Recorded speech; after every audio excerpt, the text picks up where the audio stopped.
Hello guys, for today's video guys, kay i-raid na ko ako ang sulod sa ako ang bag. So, actually napagawas na ako ni guys. So dili jud siya mawala guys, no. Example, pag mato ka sa initan, di ba? Kailangan nimo na kay protection sa imong skin. Delikado ha guys kani. Di jud ni mawala ang ato ang loaf bread nga ginatawag kay ngano pag mato ka sa CR, di ba? Gusto nimo mag-change, oh, di ba? Na lang. So, ikaduha kani ako ang liquid foundation. So, kani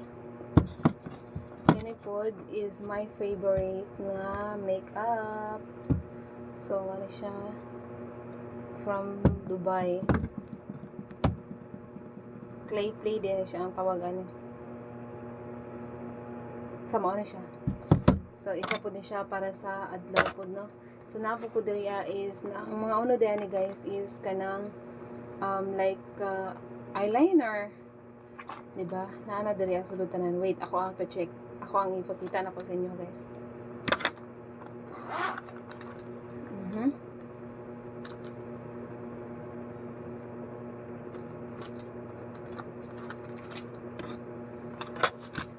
So, medyo daot na jud ako ang lipstick, no, kay dugay-dugay naman. So na ako yung nude nga, mo na siya ang nude na ko nga favorite na ko nga lipstick.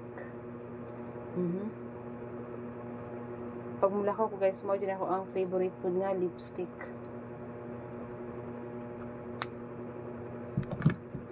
So kani pang brush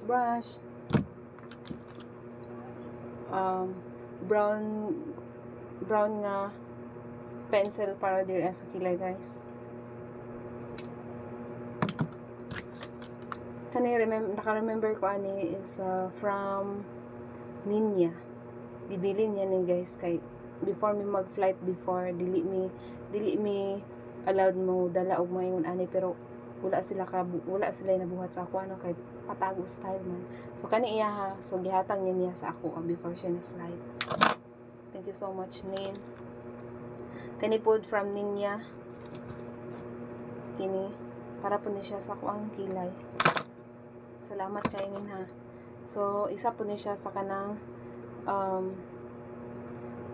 paint ni siya para nabuak na siya guys. Ouch. So napod ko diri ay kuan kaning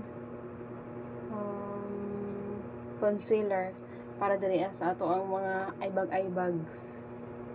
Ginatawag eyebags.